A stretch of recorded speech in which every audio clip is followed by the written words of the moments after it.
Welcome to the Global Connection, a Tel Aviv University podcast. Journey with us as we discover how TAU's academic community and friends are engaging with and helping to shape this ever-changing world. Hi everyone, welcome to the Global Connection. I'm Maria Ellul, an international student here at Tel Aviv University in the Security and Diplomacy MA program and a member of the student-led movement Israel War Story. Today I'm with Brandon Friedman, who is the Director of Research at the Moshe Dayan Center and who is launching a new summer program at Tel Aviv University called The Regional Politics of the Middle East from the 2010 to 2011 Uprisings to the October 7 War. Welcome, Brandon. Thank you for having me, Maria. So, can you tell us a little bit about your own career and how you came to focus on the Middle East politics? Sure. First, I'd like to say that I'm a graduate of the TAU International Master's Program in Middle Eastern History. Nearly 20 years ago, I came to Israel to do the program, and I've been here ever since. I think from a personal perspective, my interest in Middle Eastern politics was in part a product of my background. My mother is Israeli, my father is American. And I think my desire to understand more about the forces that led to the 9/11 terrorist attacks, which for me were, you could say, a bit of a personal wake-up call in terms of the forces brewing in the region. And I think since then, what I've tried to do is immerse myself in the language, culture, and history of the region, try to understand it from the inside out. And I think that Tel Aviv University and its Middle Eastern Studies program and credentials have provided me with the tools to do it. And I've really been at Tel Aviv University ever since. Okay. So, for many people, it is impossible to separate the atrocities of what happened on October 7th from the wider politics of the Middle East. Why do you feel it is important to understand what happened on October 7th in this wider context? Well, I think it's important to understand that there were huge changes happening in the region on the eve of October 7th. There was almost a 2-year process of regional de-escalation and normalization happening across the region, not just with respect to Israel. And I think in Israel there was a sense that Israel was becoming better integrated into the region. And this is a far longer story, or a story with a far longer tail. If we take it back to the Arab Spring Uprisings, which introduced a great deal of instability into the region, and followed it nearly with a decade of civil war and conflict in the region. Starting in 2020, we saw an abrupt switch, and I think that with October 7th, unfortunately, we've seen a return to conflict and the cards in the region being reshuffled, and we can talk more about that as we go along here. Okay. Now, would you say there are wider regional forces that contributed to the occurrence of October 7th?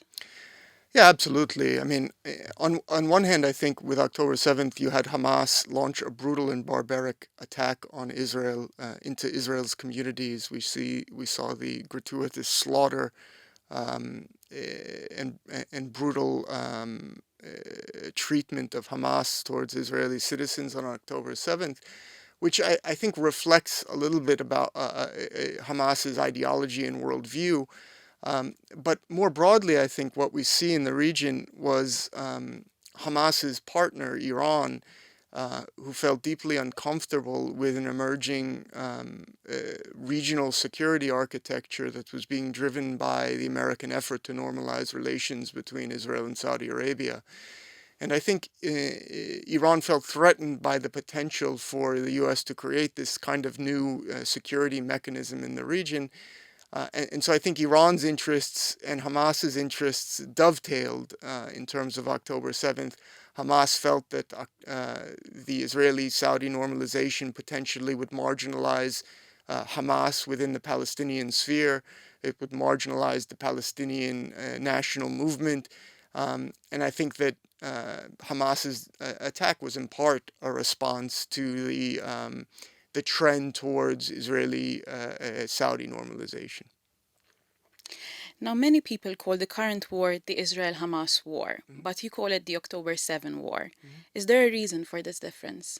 Yeah, I think it's important to understand. A lot of people have referred to it with a variety of different names, the Gaza War. And I think I like the October 7 name because I think it keeps the focus on the fact that Hamas was the aggressor on October 7th. And we need to remember that. I think particularly in the international media, there's a tendency to frame this as a war on Gaza rather than a war on Israel. And October 7th, I think, is an important reminder that it was Israel that was attacked on October 7th. It was Hamas that broke through the perimeter barrier on Gaza and launched brutal massacres on civilian communities in the Western Negev. So I think, to me, the October 7th name is important because it's a reminder to everyone that this was a war of aggression by Hamas on Israel. Now, what would you say are some of the wider political forces in the Middle East region that have contributed to how the October 7 war is being fought? Again, to me, the story of October 7th, in part, is a story about the massive changes that the region has gone through as a result of the coronavirus pandemic, the Ukraine war, and probably most importantly, a decade-long process of the U.S. trying to redefine its role in the Middle East. Beginning with the Arab Spring uprisings and the U.S. withdrawal from Iraq in 2011, we see an effort for the U.S. to take a step back from the region, redefine its engagement. And as a result, I think this has prompted new reactions from all of the players in the region. If the U.S. is not going to be the regional order provider, then I think other actors have tried to step forward and fill the vacuum. I think people have overstated the sense that the U.S. is leaving the region, disengaging, or withdrawing. I think the U.S. is simply trying to redefine the region to take into account its greater priorities as it sees it with respect to China in the East, and increasingly since the Russian invasion of Crimea in 2014 and the Russian invasion of Ukraine in 2022, the importance of Europe. And so the U.S. priorities are now elsewhere. And as a result, I think the region has tried to take more responsibility for itself. And I think that's part of what was driving this de-escalation and normalization. However, Iran felt that perhaps the way that the U.S. was seeking to influence and guide this new process of de-escalation and normalization was working against its interests. And so what we've seen, I think, with respect to October 7th is an attempt by Iran to reshape the region in a way it would like to see. And I think what it would like to see is a complete U.S. withdrawal from the region. Do you think that the more instability there is in Iran, the more they will focus on the region outside? I think, let's take a step back here. If I had to describe the last 10 years in the Middle East, I would describe Iran as the big winner. And part of the reason I would describe Iran as a big winner is that we've seen such massive conflict and instability throughout the Arab world. The Arab Spring uprisings were followed by civil wars in Libya, in Yemen, and perhaps the largest and most devastating, the Syrian civil war. And in each case, Iran has been able to successfully use the civil war to its advantage. And that's not even referring to the Islamic State takeover in Iraq and Syria, which initially threatened Iran's influence in Iraq and Syria. But Iran managed to turn that to its advantage too, to a certain extent. Iranian interests matched American interests in Iraq, and they managed to drive the Islamic State out of Iraq and Syria between 2014 and 2017. But the inherent or overall weakness of the Arab world over the last decade has allowed Iran to increase its influence in Arab states across the region. It has partners now in Lebanon, in Syria, in Iraq, in Yemen, and of course in Gaza, and people are fearful of its influence growing in the West Bank. And for Israel, that means Israel feels increasingly encircled by Iranian partners. And so when I look back at the last decade, I see a decade in which the Arab world has been engulfed in debilitating conflict, and Iran has managed to exploit that. Now, regarding this new summer program, you begin the program with the 2010 to 2011 Arab Uprisings and end with the October 7 war. Can you talk about why you decided to focus the program on approximately the past decade? Sure. I think the chief reason is that the Arab uprisings, which are referred to as the Arab Spring, which is perhaps a gross misnaming of the Arab Spring in hindsight. At the time, it seemed like there was this massive potential for a massive change in the politics in the region, and that didn't really happen. But these uprisings, which began in Tunisia, spread to Egypt principally, and then also to Yemen, Bahrain, Syria, and Libya. It created massive instability throughout the Arab world. To such an extent, by the way, and this is really important to keep in mind, that I think in the Palestinian sphere, there was a concern that, yes, things aren't going the way we want them to go in terms of the Israeli-Palestinian conflict, but relative to how things are in Libya, Yemen, and Syria, perhaps we don't have it so bad. And it also led, paradoxically, to the marginalization of the Israeli-Palestinian issue, with these major conflicts erupting in Libya, in Syria, in Yemen, and with the Islamic State in Iraq and Syria, which also influenced and destabilized Lebanon. All of a sudden, the Israeli-Palestinian issue, which had been the focus of Middle Eastern politics for decades, was being deprioritized in some respects, and marginalized. And so I think in order to understand October 7th, it's really important to understand the, I would say, unintentional marginalization of the Israeli-Palestinian issue over the past decade. Now, can you elaborate on the significance of the Arab uprisings for the Middle East? Sure. I think I've alluded to it, but I think that the key effects of the Arab Spring uprisings was that it spread massive instability, political instability across the region, and led to what I would say is a competition to capture the state.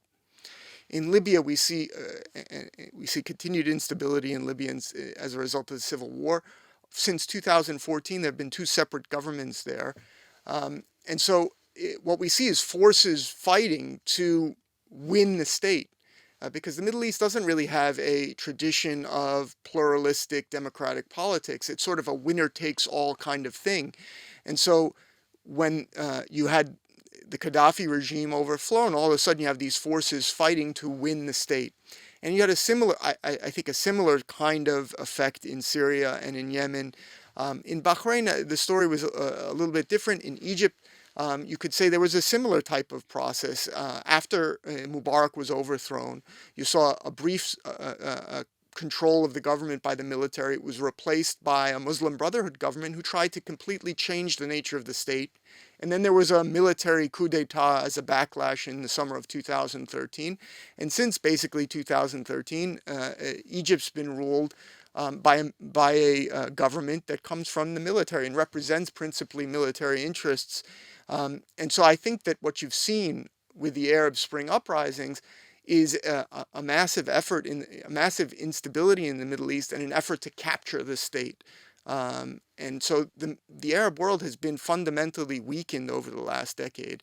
And so I think it's important to understand the political changes in the region through the prism of the shock waves that the Arab Spring sent through the region. Now, you've alluded to this, but in the past 10 years, how has Iran's regional influence shaped the whole politics of the Middle East? Sure.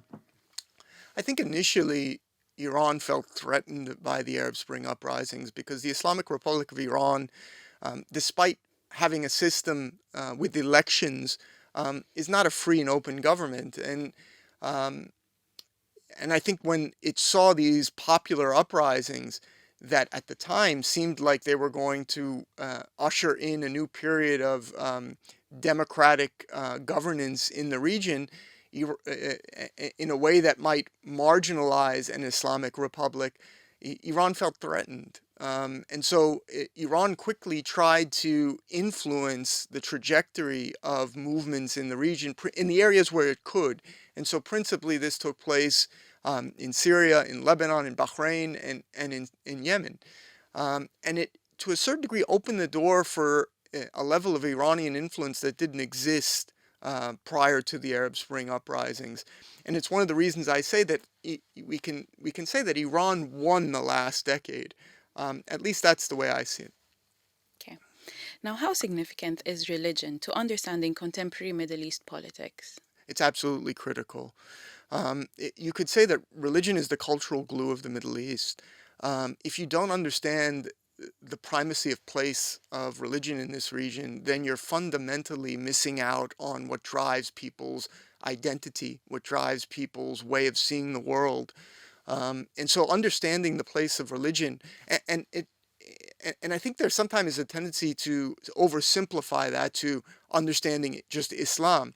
But the region is far more diverse than simply Sunni Orthodox Islam. Part of what we've seen in the politics of the region in the last 10 years is this Sunni-Shia rivalry. And we've also seen a Sunni-Sunni rivalry over the last decade. We saw the Sunni world split between Qatar and Turkey on one side, supporting a Muslim Brotherhood type of worldview, and Saudi Arabia, Egypt, and UAE on the other side, who felt threatened by a Muslim Brotherhood worldview. We've seen the Islamic State threaten Saudi Arabia, which views itself as the custodians or the guardians of the holiest sites of Islam. And so understanding sort of the intra Muslim rivalries and competitions within the region are critical for understanding what's driving politics in the region. So it's hard to overstate the importance of religion in the region socially, culturally, in terms of identity, and certainly politically. Now, in the program, do you discuss energy politics at all, meaning how oil and gas resources in the Gulf states influence Middle East politics today? Sure. I mean, from my perspective, it's hard to understand the whole American push to normalize relations between Israel and Saudi Arabia without understanding energy politics. As a result of the coronavirus pandemic and the reopening up of the world after the pandemic, the price of gas or oil worldwide was becoming a big issue for the United States and for U.S. politics.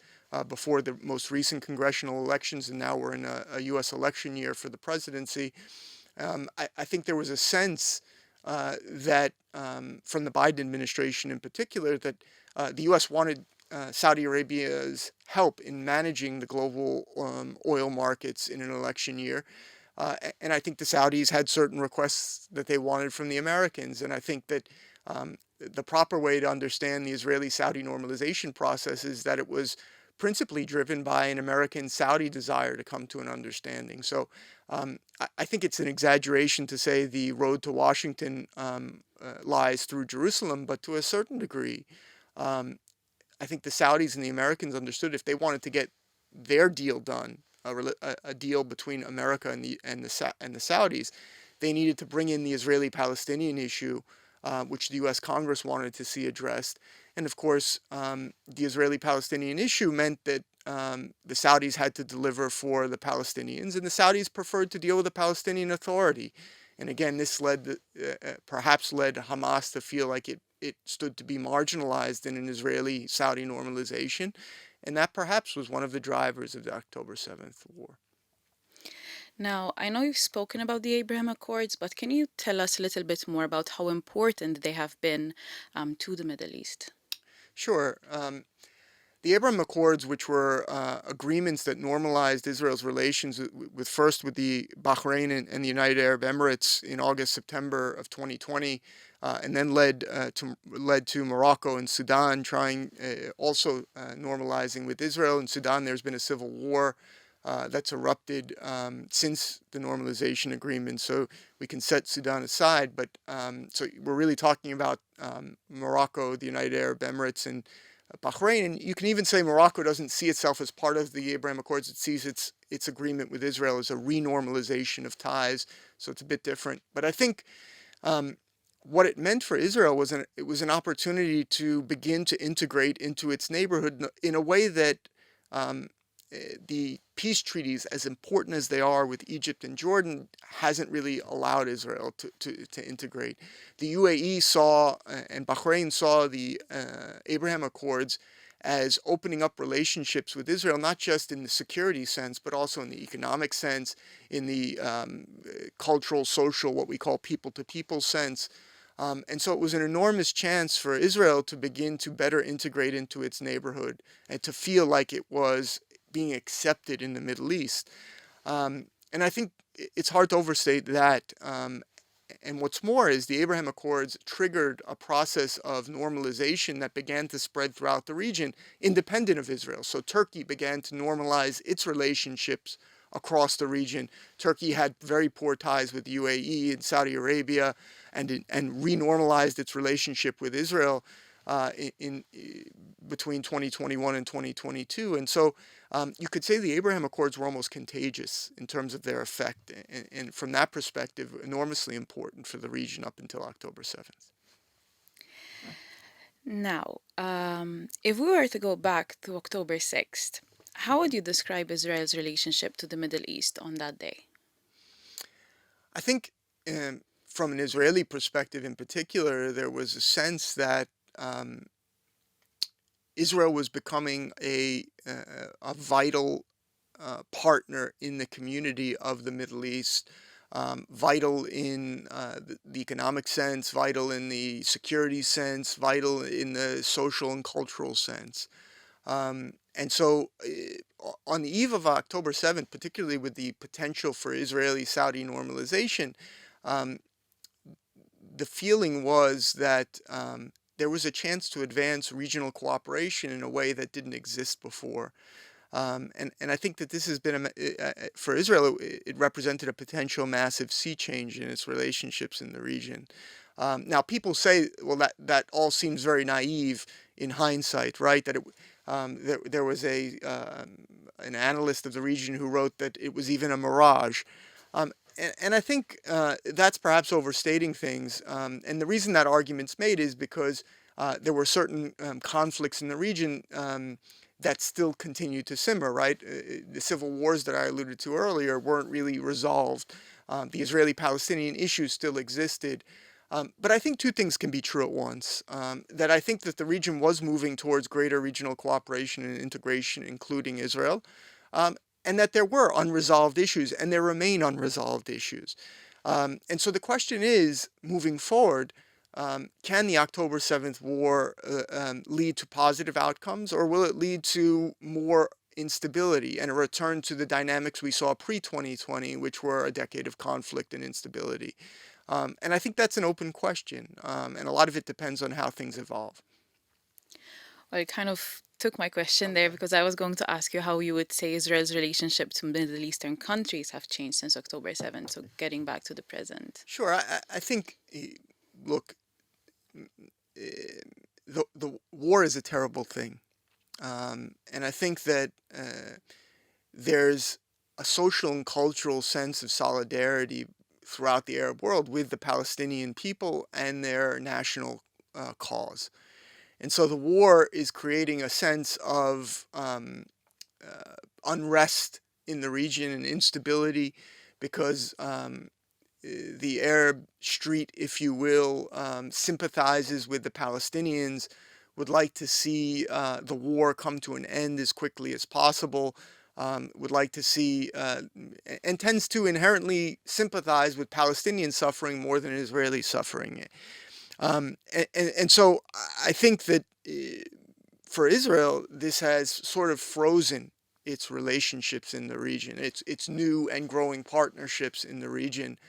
And so the question is, if and when the war ends, how can those relationships be restarted? Will Israel be able to pick up with its new partnerships in the region pre-October 7th and continue them in the same way? Or will October 7th have affected those relationships in a way that things will need to be restarted in a fundamentally different way. And it's hard to know. Well, let's hope for the former. Now, Brandon, thank you very much for this interesting discussion. But before we go, I'd love to learn a little bit more about this summer program. So this is an international program, right? It's offered in English? Yes, it's offered to our international students. The program's held in English. It's taught in English. All of the coursework is in English. Obviously, we'll introduce students to a range of social, cultural texts and multimedia, if you will. But we encourage students who are interested in spending time in Israel, who want to study in Israel and get to know the Middle East from the inside out, to come and engage with some of the issues we've discussed here. And if they want to learn more, I would certainly encourage them to go to the TAU International website. Generally, most of the information is there, and certainly if they have additional questions, they can reach out to the TAU International program, and we're always eager to engage with potential students. I can definitely attest that if you want to learn about this region, this is where you need to come. Okay, thank you again, Brendan, for taking the time to talk with me about regional politics in the Middle East and its relationship to the October 7th war. It's always fun talking to you, Maria. Thank you for the invitation to be here, and I look forward to seeing all those potential new students out there this summer.